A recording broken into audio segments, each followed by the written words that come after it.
why did you choose basketball and what did you enjoy about it?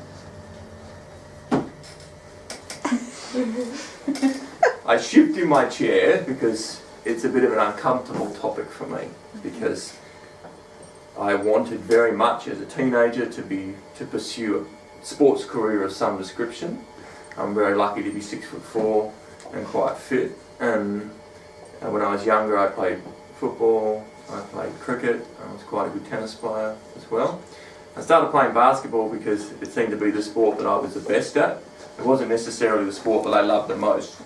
The problem is that when you get really good at something and you play it more and more, you can kind of lose a passion for it, especially if you're not that passionate about it to begin with. So I played for the team in Mandurah, just under the state level, not really that high, but we used to train a lot.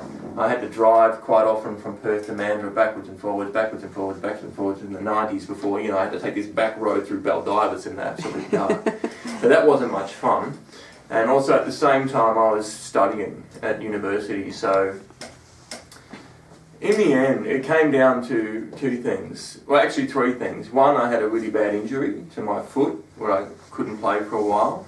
The second thing was that I really wanted to finish my degree, and it was kind of came down to one or the other because I was struggling to do both. And third thing was that I really wanted to travel. I really wanted to leave Perth and go somewhere and see the world and have adventures and what else is out there apart from here. So to answer your question indirectly, basketball kind of chose me because I was quite good at it and quite tall, but in the end I chose not to pursue it because I wanted to do other things. Does that kind of answer your question? Yeah. Did you have a particular dream when you were younger? When I was young? It's another good question actually. I can tell you this, that I never dreamed of being a writer. That was, when I was 17, my big dream was to become a fireman. I know that's a really immature dream for a 17-year-old to have, but I really wanted to join the fire brigade, and not because the calendars and all that kind of thing would have been interesting, but growing up in the hills, especially in the late 70s, early 80s, we had bushfires very often, and as a kid, growing up with the threat of bushfires, you kind of, firemen are kind of heroes. They're the heroes of the community. They go out and fight this thing that might burn your house down. So I thought, oh wow, this would be what a great occupation growing up as a kid. I mean, wow, you'd be a hero. You'd go out there and fight the fire, and you'd be one of the standing up people of the community. So that was one dream I had, but in the end I didn't pass the physical because I have very, very bad hearing. So I wasn't able to pass the medical. Everything else I was ready to become a firefighter. I had the truck license, I passed all the tests, but I failed the medical. So the dream, as I answered before, I really wanted to become an athlete of some description, which I kind of did, and then when I was older I thought, maybe I could be a firefighter, and then eventually I went into academics and studied, and then the dream was to travel. Well, my question I think's already been answered. It was about what made you want to write, and you've mentioned that you wanted to travel and had an injury, so... What made me want to write? Yeah, instead of basketball. Well, I mean, they weren't really in competition with each other, so the basketball block kind of came and went, and then I started travelling, and then again I really had no ambition to be a writer. I had, kind of lied my way into a couple of journalism jobs and managed to do it quite well, but I never, in terms of writing books, I never really had this ambition to do that. One day I had an idea, and I thought, oh wow, this is a really interesting idea. So I, sat down with a pen and paper and sort of wrote about it and did some mapping and whatnot. And I thought, this idea, the more I think about it, the more I write about it, the bigger the idea gets. And I thought, wow, okay, well, I think I'll just start writing this. And eventually it just, turned into a book, and it was terrible. It was really, really awful, and it had to be thrown out in the end. But what was interesting for me was that it just seemed to come really naturally. to pick up a pen and to sit there for 3 hours until I couldn't really hold the pen anymore. It just seemed really natural to do something like that. So, not to say that it's certainly not, you know, genius or talent, but I really liked the discipline of it, to sit down and to sort of enter this creative world, and everything else just disappeared. At what age did you leave your basketball career to start writing and travelling? I stopped basketball in 1996 when I was playing. I was a member of the Perth Redbacks in '96. So I was in Mandurah for a while, and then I got in the team in Perth, and I stopped that. But I didn't stop playing. So every time, you know, when I went to Canada in '97, that was like the first, you know, big trip, really big trip that I took. I still played basketball. I used to play, as I was travelling to America, I used to play a lot on the street. And there's one of the stories in here is about playing in New York in a very specific basketball court in Manhattan that's got this massive fence around it, and it's only got this little door, and you have to be quite special just to get in to play. And they let me in because I was Australian, and I said, "Oh, g'day mate, can I play basketball too? I know how to play. I know all the rules." And they thought it was a joke, and they let me in. And I played with some really, really good basketball players, better than anything I'd played against here. So even though I stopped playing kind of organised basketball here, I didn't stop playing altogether. And the really interesting thing about that is that your sport is something that is not really unifying. In a lot of ways it's not unifying at all, but it can be a way to meet people and break through barriers that you wouldn't think you'd break through. So when I was in New Orleans, for example, in 1999, I went down to the nearest university because I wanted to play basketball, and it was summer, and it was just the nearest university to where I was living, and it was Xavier College, and I had no idea what this was. So I went into the court and I chatted with the coach, and he said, "Yeah, come down, have a run, and we'll play." And so for about 4 weeks straight, I went there every afternoon and played basketball with these guys. And it never occurred to me that I was the only white person. It never sort of struck me that this was unusual. But it turned out that Xavier was the black Catholic University of New Orleans. And the coach felt that it was really good that I was there. Not only because I was white, but also because I was Australian. And that this was a contact for the local players, for, you know, people from a different country, and people who maybe approach the sport from a different direction, or approach team sports from a different direction. I think that's something uniquely Australian, is that we tackle team sports in a different way to other countries do. So I kept playing basically right up until 2008, so only 8 years ago that I stopped playing basketball.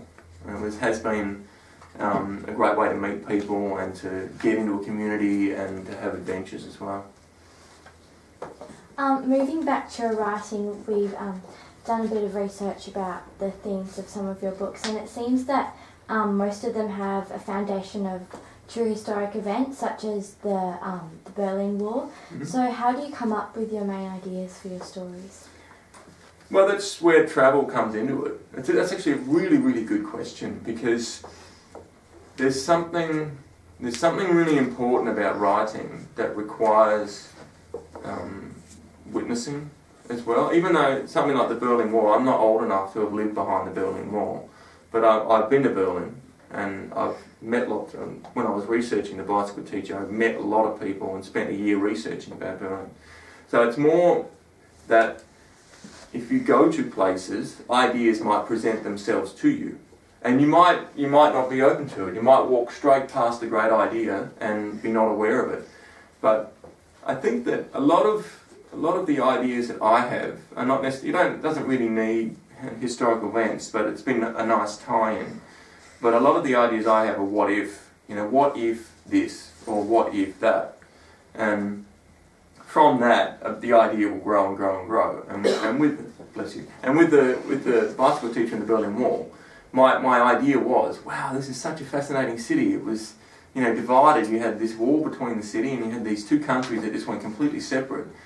What would that have been like to live in East Berlin? And so I met some people and said, okay, what was it like? And they told me what it was like, and I got a good idea of what East Germany and East Berlin was like. But it wasn't enough. So the real catalyst for the idea was, how could that be seen through someone else's eyes? So how could that experience be different from all the other people who lived there? And so that was the idea. What if an Australian lived in East Berlin?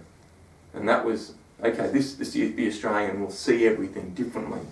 Maybe he sees paradise. Maybe he doesn't see a police state. He sees community. He sees security. He sees safety. He sees that everybody is provided for. And what he sees as his reference point to Australia is a world divided. And what he sees in East Germany is a world united. And so that idea, I never would have got that idea if I hadn't been in Berlin. I couldn't sit in a room drinking whiskey at a typewriter and come up with that. I think that a lot of the great writing, especially all through history, a lot of the great writing, going way back to Homer, it doesn't require adventure, but I think it requires new perspective and a new way of seeing things. And I think this is what makes it interesting. How long did your first novel take you to write? How long? Yeah. Ages. Because I had no idea what I was doing. I had no training. I had no, my spelling was terrible. My grammar was bad. I had no idea of how to approach it. I think that the bicycle teacher was basically the first one. I had tried to write novels before, but I threw them all in the bin because they were just rubbish. But the bicycle teacher was the first one that really felt like a book and really felt like something that could be prominent and good. But it took ages. It took, I think, 6 or 7 versions, really starting again from the beginning, throwing the old copy away and starting again. So I'd spent a year researching, first of all, that I found out everything I could about East Germany. I found out, what colour the toilet brush was, how much did the cabbage cost.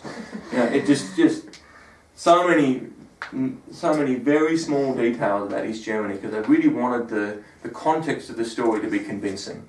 That it had to be convincing. It couldn't be some guy just imagining what this world was like. It had to be, this was how it was like. How was it to sit in this Trabant?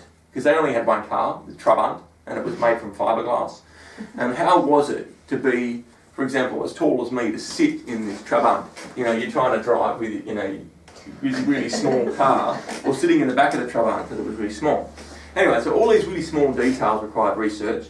So I spent a year researching. I also went into a lot of the, not really restricted, but areas of the libraries of Berlin where you can only go in for the day and get books for the day, so you can look at these special editions of books. I went to the State Security Museum as well with some people and looked at their files, because if you're familiar with East Germany, a lot of people had a file in the Stasi.